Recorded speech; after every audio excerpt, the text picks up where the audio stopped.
Friends, welcome back. Today, we're gonna guess this brew. This is Guess the Drip, and I have a special guest, none other than 6-time Canadian Barista champ, 1-time Canadian Brewers Cup champ, co-founder of Monogram Coffee, part-time enemy. Yeah, and part-time best friend. None other than Ben Putt, one of the legends of the Canadian and world coffee scene. And today, Ben has to guess this coffee. Okay, we're gonna do our famous friends and family brew. 25 grams of coffee. Yeah, you already are like, this is a $12 cup of coffee. So we got friends and family, 25 grams in. We got 93-degree brew water. We're going 3 pours, 400 grams. Tell me about how you got into the coffee industry. I don't have like a really interesting story. Dude, there's no water in here. I don't have like a light bulb moment when I started and decided I would like follow coffee forever. What kind of happened was I worked in coffee in high school, in university, and I'm so old that when I learned latte art, you couldn't even find it on YouTube. I read about it in a newspaper. This is a thing, kids. What's a newspaper? It's paper. You pay for it. There's like articles on it. It's kind of like X, but on paper.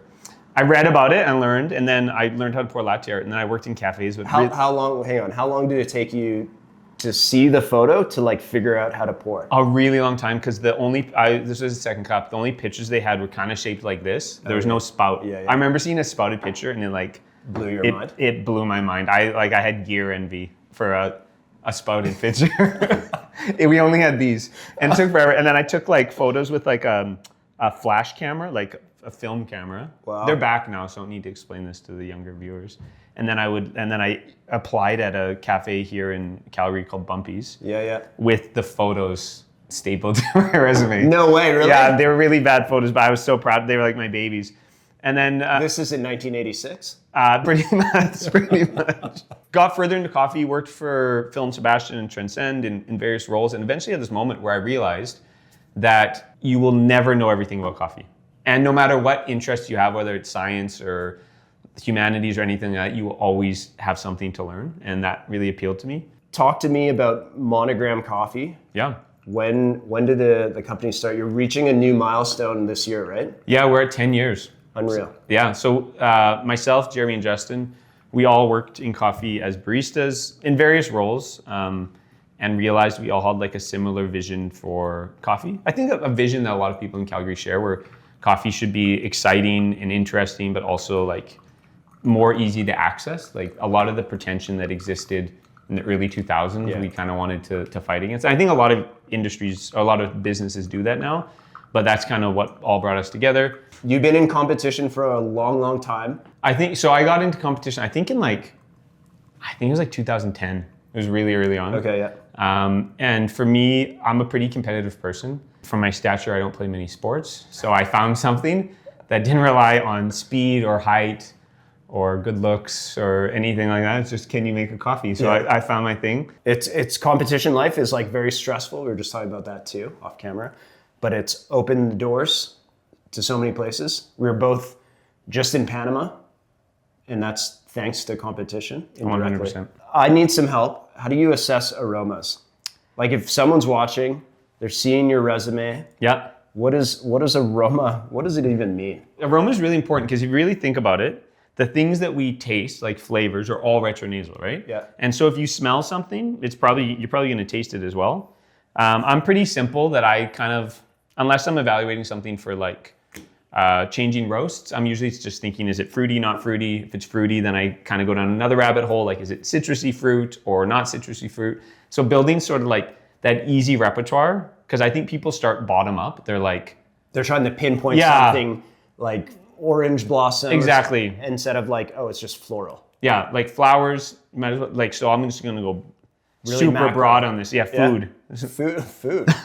Is it on the board? Chocolate, I don't see food on there. The roaster didn't put food on the bag. Look at this. Is this Danish design. This is one of one cups that I have no idea where this came from. It just showed up one day. There's a chance like some famous Danish designer made this and it's worth what about this? $1,000. No, this is Antiques Roadshow now. And what's the assessment? Let's see. Oh, it's from 1942. That year, there was lots of fakes. It's worth nothing. What happened in 1942? I don't remember. North Carolina. I would guess that this... This one's worth more? Yeah. So I think this one's worth way more. Cheers. Open in me, buddy. Yeah, let me take my glasses off. Oh. Got serious. Well, this is good coffee. Thank you. Maybe that's my brew. I'm gonna go more specific than I should. I'm gonna say lemon blossom. I think it has some brown sugary things underneath it. Okay. But something I think that coffee tasters do a lot is we assume some notes are there and so we don't touch on them. Like chocolate's a great example. There's often chocolate in coffee. Yeah. But people don't make that the thing. You smelling it and you're looking for it now, wondering if it's there.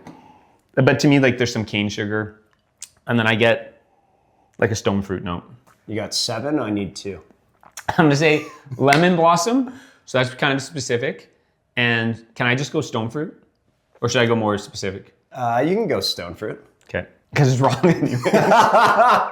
All right, Ben said lemon blossom. First note on the bag was jasmine. Oh. So that's, yeah. What do you want, a half point or a full point? What's the producer saying? Half point? Oh, the producer of the show. I was thinking the producer of the coffee.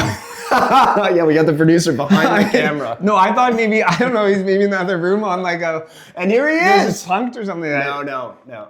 Oh man, mind blown. Stone fruit was your call? Yeah. We have peaches. So I think that's another. That's another, a full. Okay. No, come on, that's a because you. Full. The producer gives you full.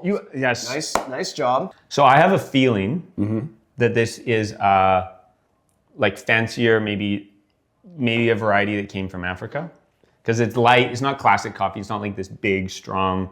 Doesn't have a super heavy body. It's got some light notes, like lots of top notes. If you think like florals and stone fruit. So I think a smart thing to do would be to lay into citrus again. More citrus. Okay. I'm gonna say orange juice. I'm gonna go plum. Definitely brown sugar. Orange blossom. Okay, Ben. Orange juice was your first call. Yeah. And the bag says blood orange. Put some points points on the board. We got 1 for 1. Let me just say, to all you blood orange, I think Rosso crew loves blood oranges. They taste like an orange.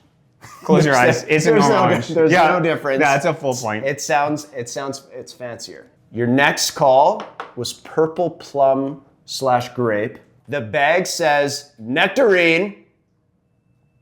Half point. Your next one, brown sugar. Yeah.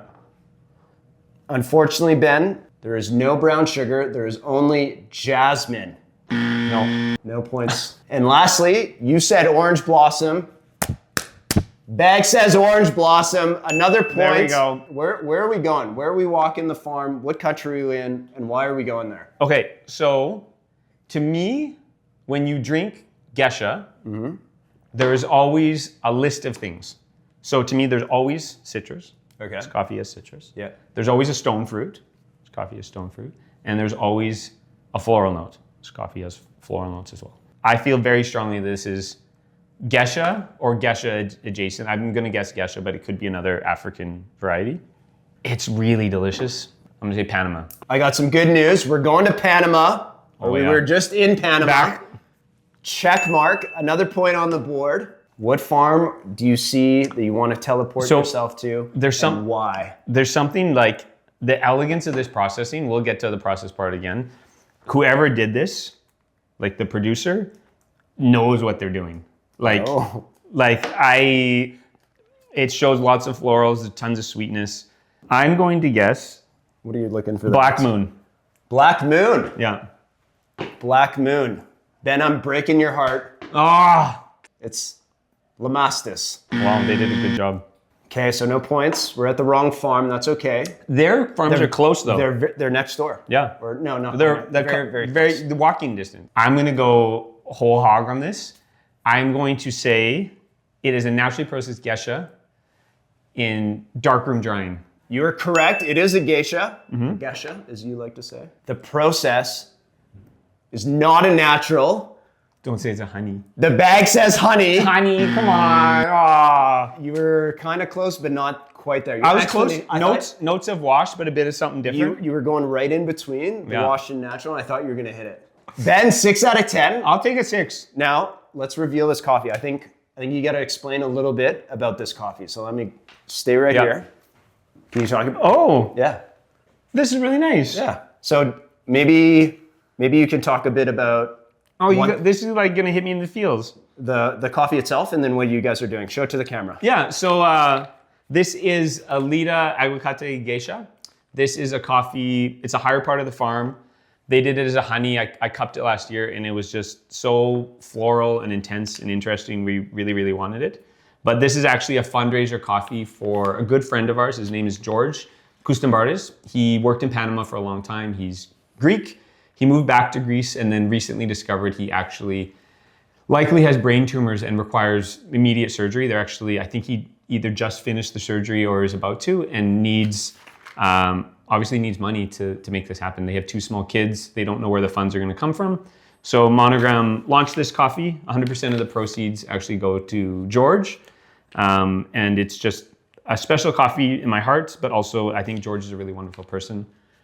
This was a very nice surprise. Yeah. Thanks, Dave. I think you guys, it's an amazing thing you guys are doing, and I think we'll leave a link below that you can give some funds. It would mean a lot to, I think, everyone involved, and yeah. Thanks, Dave. Yeah. 6 out of 10. I'll take it.